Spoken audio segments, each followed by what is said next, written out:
Boa noite, Heródoto. Bom, vamos conversar juntos então com o nosso convidado. Vamos.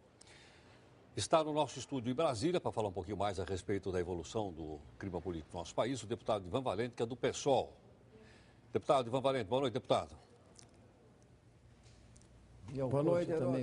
E ao Couto também uma boa noite. Deputado, como é que o senhor vê a evolução desses acontecimentos em relação à CPI? O senhor acha que ela tende a prosperar ou não vai prosperar porque esse ano é ano eleitoral e, ao mesmo tempo, o governo não tem interesse em que uma CPI possa, por exemplo, atrapalhar a evolução no Congresso, a aprovação de projetos do seu interesse? Que avaliação o senhor faz do clima nesse momento em relação à possibilidade ou não dessa CPI vir a ser agora instalada? Olha, Heródoto, eu acho que a expectativa que foi criada em torno da CPI aí do Cachoeira, que está se falando, e do senador Demóstenes, mas envolvendo também políticos de diversos partidos e também empreiteiras, empresários e outras ligações, ela criou muita expectativa na sociedade.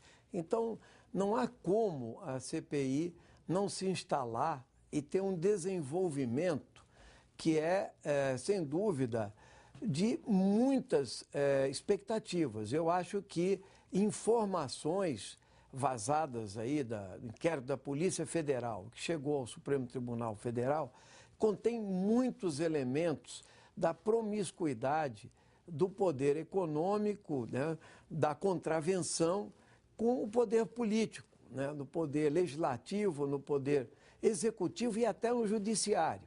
E também envolvendo grandes empresas, como é o caso aí da Companhia Delta e outras, né?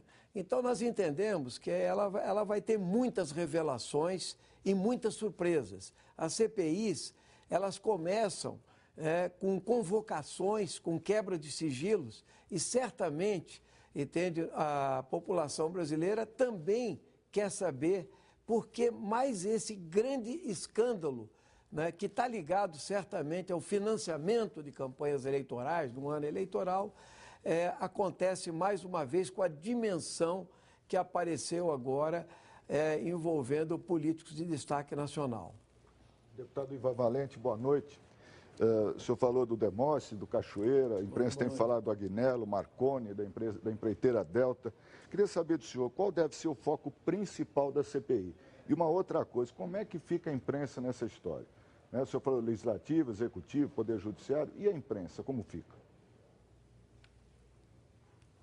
Vamos começar até com a imprensa. Eu acho que vai ser uma boa oportunidade, Couto, de se discutir também relações entre a informação, o jornalismo e a ilegalidade, né? Esse é um bom debate, entende? E eu acho que as gravações também flagraram figuras, né, do circuito, né, da imprensa brasileira que obtiveram informações privilegiadas, mas resta saber se há conivência nessa questão também. Eu acho que o foco ele vai se dar à medida que o desenrolar das investigações vão mostrando que o caso da contravenção, que começou explicitamente, né, em Goiás, mas agora os tentáculos se estendem para outros estados, como inclusive Brasília, Tocantins, Rio de Janeiro, etc., envolvendo grandes empresas, ou seja, a lavagem de dinheiro, das ilegalidades e irregularidades, e também as concorrências públicas, envolvendo figuras públicas de destaque nacional. Então, eu acho que o envolvimento de políticos de diversos partidos terá um impacto grande também. Então, é imprevisível hoje dizer a dimensão e o impacto que a CPI pode ter, porque nós não temos acesso ainda ao conjunto das oitivas feitas pela Polícia Federal, né, e o que o Ministério Público já sistematizou nesse processo enviado ao Supremo Tribunal Federal.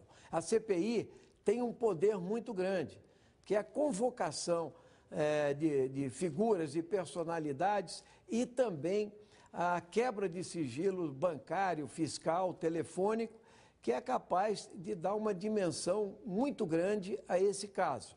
Certamente não é pouca coisa o que está em jogo. No caso, a empreiteira Delta, em particular, ela tem tentáculos muito grandes em vários estados e junto ao governo federal também.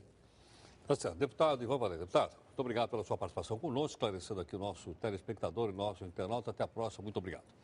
Couto, o deputado explicou, então, a maneira pela qual essa CPI já juntou assinaturas, mas CPI, para funcionar, os partidos políticos têm que indicar seus integrantes. Se não indicar, não funciona como já aconteceu no passado.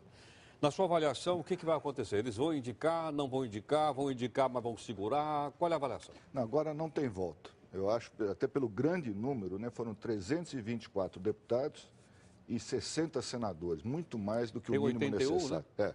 Muito mais do que o mínimo necessário. Então agora não tem volta. A previsão é que a leitura seja feita já na quinta-feira, pela Rose de Freitas, que fica no lugar do Sarney, para abrir a CPI. Estava previsto para hoje, né, e ficou para quinta-feira. A partir daí, os partidos têm 5 dias para indicar os nomes, né? São, ao todo, 23 nomes do governo, da base aliada, e 7 da oposição. Quer dizer, uma ampla maioria do governo na comissão de inquérito. Isso quer dizer o quê? Quer dizer que o governo vai ter possibilidade de encaminhar essa CPI para setores onde ele está mais confortável? Tudo indica que será assim. Impedir que outros setores onde não está tão confortável possa se desenvolver? Essa é a estratégia, quer dizer, controlar os principais cargos da comissão, né, o cargo de presidente e de relator, mas a gente sabe que depois que começa, depois que abre a porteira, é muito difícil controlar, né? E, de qualquer forma, a oposição que estava sumida, né, vai ter um palanque agora. Nós vimos hoje já, eles começaram, se reuniram e tal. E eu não sei o que isso vai dar, ninguém sabe. Agora, Couto, isso é bom ou é ruim para a democracia, que haja uma CPI no Congresso Nacional? Com certeza, para a democracia é muito bom. É bom para o país, é bom para a cidadania. Eu sou absolutamente a favor disso. Não importa qual seja o resultado. O importante é que se investigue todo mundo, inclusive a imprensa. Inclusive a imprensa. Couto, no passado nós já tivemos outras CPIs que foram bastante, vamos dizer, ruidosas em Brasília, mas o país continuou trabalhando normalmente, fazendo sua lição de casa normalmente. Você acha que nós continuamos desse jeito? Ou seja, descolamos as discussões políticas do dia a dia do país? Eu acho que sim. Acho que o país evoluiu muito nesse campo, mas esse ano nós temos 3 fatos importantes e simultâneos. Uma é a CPI, que está confirmada agora, acho que não tem mais dúvidas. A outra é a eleição municipal e o julgamento do mensalão, né? Então, é uma mistura explosiva. Eu acho que o país está preparado para enfrentar isso. Nós vivemos uma democracia plena e eu acho que não devemos ter medo, sabe? Tem que enfrentar a realidade e a realidade é essa que nós vimos aí. Tá, e nós vamos, obviamente, acompanhar com detalhes. Com certeza. E informar e você vai vir comentando aqui. Perfeito. Obrigado, Couto. Obrigado, Heródoto. Até mais, eu que agradeço.